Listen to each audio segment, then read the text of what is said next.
सबसे पहले आप सभी को राधे राधे। और आज हम बनाएंगे पकौड़ियाँ हम 3 तरीके की बनाने वाले हैं, आलू, प्याज और हरी मिर्च की। तो ये देखिए आज हमारे यहाँ का मौसम कैसा हो रहा है। खूब अच्छे से बिजली कड़क रही है और 3 दिन से लगातार बारिश चल रही है। तो ये है शाम का टाइम, 6:30 बज रहे हैं और ऐसे लग रहा है रात के 12 बज गए हों। ऐसा ही मौसम है, दिन में भी ऐसे लगता है जैसे शाम हो गई हो। तो चलिए, ये शाम के टाइम ही मैंने थोड़ा पकौड़ियाँ बनाई थी, तो बनाना शुरू करते हैं। सबसे पहले हम बनाएंगे सिर्फ आलू की पकौड़ी, क्योंकि हम अपने लड्डू गोपाल को भी खिलाते हैं।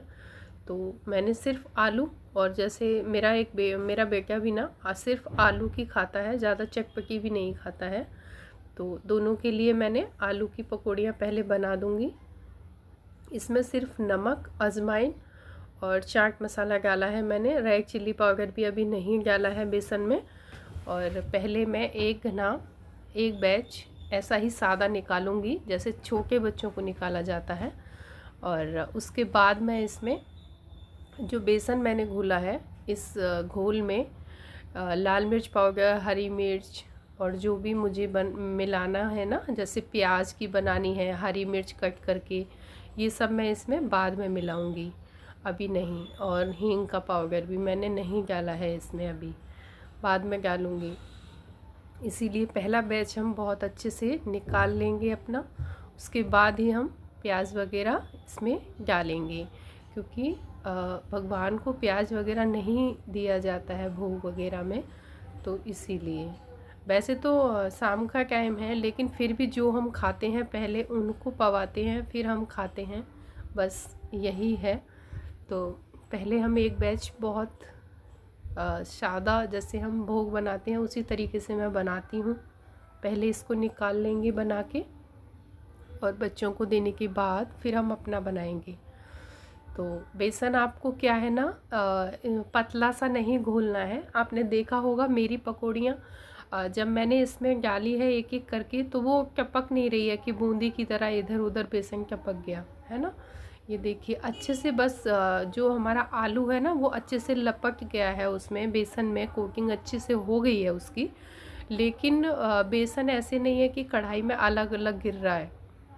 तो इसीलिए सबसे ज़्यादा आपका घोल ज़रूरी होता है। तो बेसन को अच्छे से फेंटें घोल के, और उसको थोड़ा रेस्ट दें। और उसके बाद में आप देख सकते हैं मेरी पकौड़ियाँ एकदम फूली फूली, जैसे कि हलवाई की होती है ना, ऐसी ही बन रही हैं, आप देख सकते हैं। और क्रिस्पी भी बनेंगी, क्योंकि इसको गैस को ना, फ्लेम को जो है स्लो रखना है, हमें मीडियम रखना है, ना ज़्यादा कम ना ज़्यादा तेज़। अगर लगे ज़्यादा कम हो गई है तो थोड़ा सा तेज़ करके तुरंत ही स्लो, मतलब मीडियम कर दीजिए आप। अगर आप तेज़ पर सेकेंगे तो कचौड़ियाँ ऊपर से तो आपकी सिक जाएगी, अंदर से आपकी कच्ची रह जाती है। तो मैं तो मेरा बनाने का तरीका यही है कि मैं तेज़ कर लेती हूँ। जब मुझे लगता है कढ़ाई ज़्यादा गर्म हो गई है तो स्लो भी कर देती हूँ। और अगर लगे कि ज़्यादा गर्म हो गई है तो आप फ्लेम को थोड़ा बंद भी कर सकते हैं 2-3 सेकंड के लिए, और फिर से ऑन करें। तो चलिए और आगे देखते हैं। जैसे कि मैंने बताया कि मेरा बेटा भी नहीं खाता है, वो भी सिंपल पकौड़ियाँ खाता है, कि जैसा ये खाएंगे लड्डू गोपाल ऐसा ही मैं खाऊंगा, तो वो ऐसे ही खाता है। और उसके लिए भी मैंने, इसीलिए उसके लिए, दोनों के लिए मैंने इस तरीके की पकौड़ियाँ निकाल देंगे। उसके बाद हम अपनी वाली बनाएंगे। मेरा क्या है, मेरे को अर्थराइटिस की प्रॉब्लम है, तो लहसुन वगैरह जो देसी दवाइयाँ होती हैं उनमें वो बताता भी है, तो मुझे तो खाना पड़ता है अपनी बीमारी के चलते। तो जितना भी होता है उन लोगों को मैं बचा कर चलती हूँ, जैसा बताते हैं वैसा करने की कोशिश करते हैं जितना हमसे होता है भाई।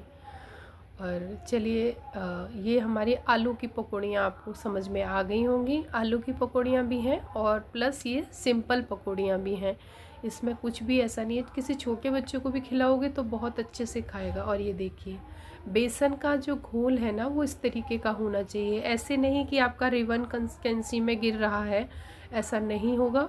जैसे हम केक के लिए बैटर बनाते हैं ऐसा नहीं रखना है, हमें उसे थोड़ा थिक रखना है, नहीं मतलब थोड़ा गाढ़ा रखना है उसको, ठीक है ना। और जो हमने प्याज कट करके रखी थी और हरी मिर्च कट करके रखी हुई है, तो अब हम साथ में प्याज और आलू की साथ में पकौड़ियाँ बनाएंगे, प्याज वाली, ठीक है ना। प्याज, आलू, हरी मिर्च तीनों को मिक्स करके। तो ये मैंने 3 आलू लिए हैं और 1 आलू की मैंने सिंपल वाली बना दी हैं। 4 मेंबर के हिसाब से मैंने 4 ही आलू लिए थे और 1 बड़ा प्याज लिया था और 4 हरी मिर्च ली हैं इसमें चटपटा करने के लिए, और थोड़ा सा रेड चिल्ली पाउडर डाला है, ठीक है। हींग डाला है थोड़ा सा, और आधा चम्मच मैंने अजवाइन ले करके उसको हथेली से रगड़ के उसको भी इसमें डाला है। तो वो क्या है कि बच्चों को अटकता है अजवाइन वगैरह, वो नहीं खाता है मेरा बेटा। अगर उसको लगता है कि ये क्या डाल दिया तो उसके मैं नहीं डालती हूँ, मैं बाद में ही डालती हूँ। तो अभी मैंने वो मसाले में अपना मसाला दूसरी तरीके से बनाया है और हम दूसरे उसमें बैच में उसको सेकेंगे। ये हमारा बच्चों का बन कर के तैयार है, लड्डू गोपाल के लिए भी और मेरे बेटे के लिए भी, दोनों के लिए ये तैयार है। तो हम इसको निकालने के बाद ही अपना प्याज वाला डालना शुरू करेंगे इसमें।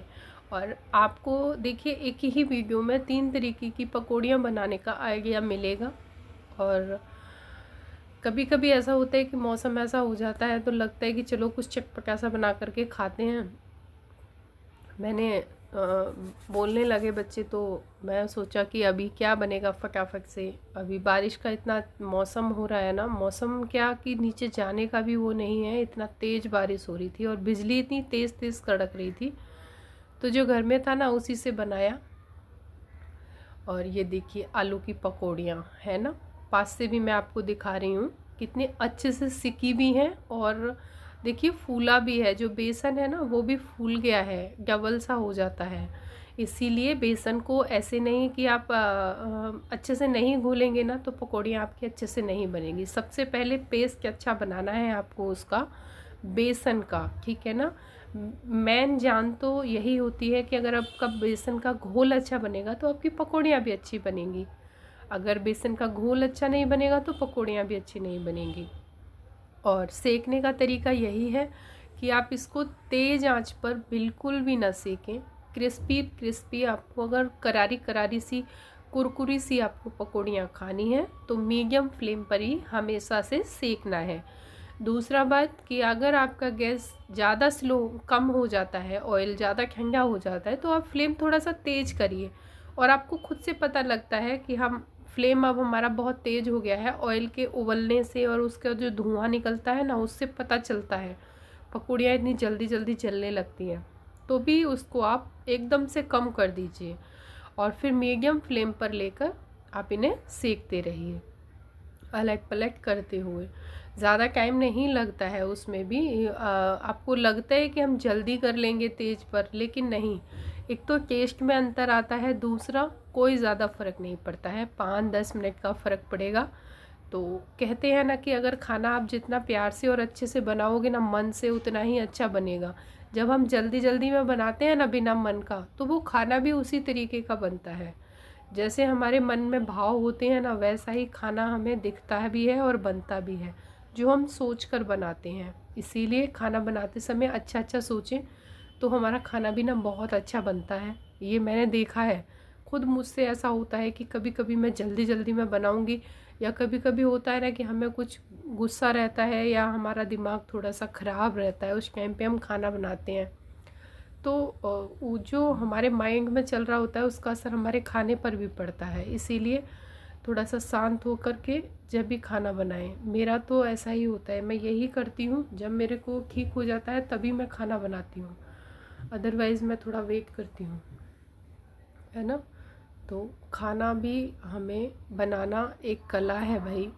और हम जैसा हम खाना बनाएंगे बच्चों को और खाने वाले को भी वही असर पड़ता है। आप किसी को प्यार से खिलाओगे ना तो उसको वो खाना पचेगा। अगर आप ऐसे ही किसी को खिलाओगे दुखी मन से तो बेचारा खाने वाले को भी ना वो नहीं आता है, वो टेस्ट भी नहीं आएगा और वो उसको कहते हैं कि पचता भी नहीं है। इसीलिए खाना सिर्फ बनाना और खाने के कई पार्ट होते हैं, देखा जाए सोचा जाए तो।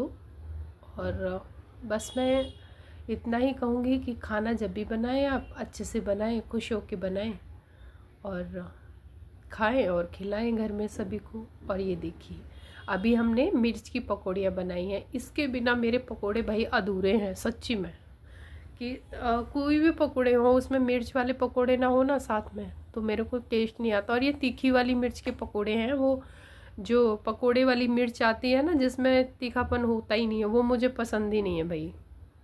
उसको बनाती हूँ ना तो भी उसकी फिलिंग में काफ़ी चटपटा सा बना के भर के फिर बनाती हूँ, और मुझे ज़्यादातर ऐसी ही पकौड़ियाँ पसंद है। ये आप देख सकते हैं अंतर, ये आलू की पकौड़ियाँ हैं, ये हमारी हैं प्याज की पकौड़ियाँ, वो भी करारी करारी बढ़िया एकदम। और कितनी भी देर रखोगे आपकी क्रिस्पी ही रहने वाली हैं। और ये देखिए सबसे टेस्टी वाले भाई मिर्च के पकोड़े, देखते ही मुंह में पानी आ गया है ना। और सॉस के साथ या फिर आप दही के साथ, दही में आप क्या करिए काला नमक और थोड़ा सा ब्लैक पेपर पाउडर जो आता है, मतलब काली मिर्च का जो पाउडर आता है पिसी हुई काली मिर्च, वो डाल करके आप दही के साथ इसे खाइए।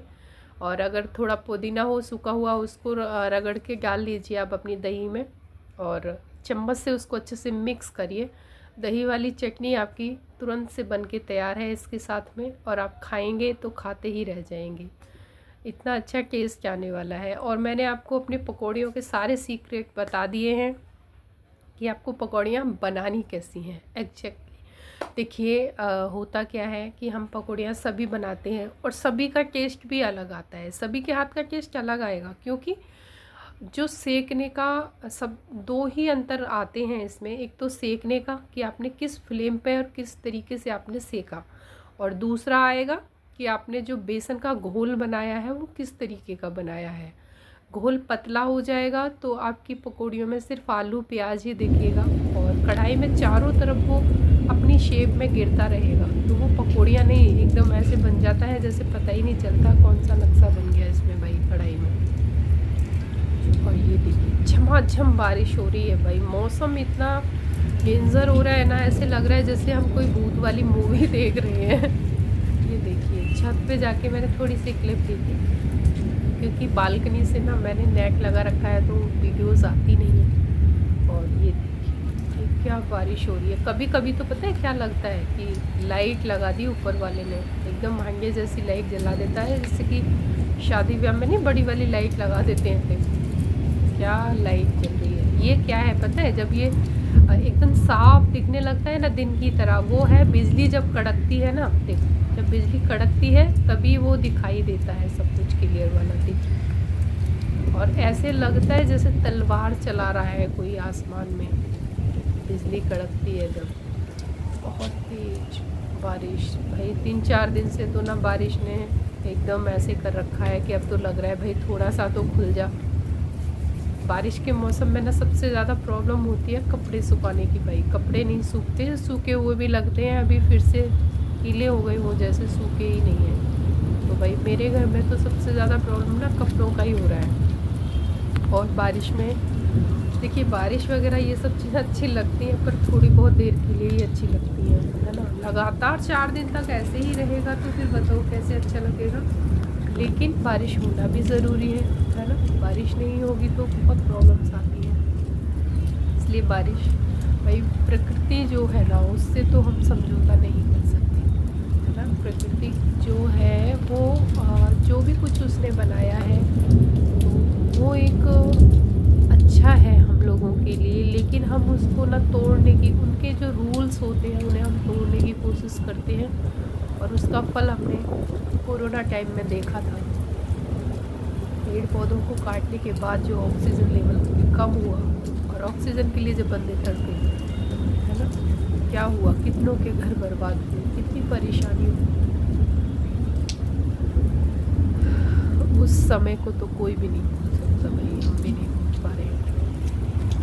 बहुत टफ था उससे निकलना, लेकिन एक चीज़ तो समझ में आ गई थी कि जो हम पेड़ पौधों की कदर नहीं करते हैं ना, एक पौधा एक पेड़ कितनी ऑक्सीजन देता है हम लोगों को, और छाया भी देता है, फल भी देता है, फिर भी हम उसको कट करके बस मकान मकान मकान। ये देखिए ये पहाड़ी इलाका है ना, पहाड़ है, पहाड़ पर घर बनते जा रहे हैं, बनते जा रहे हैं।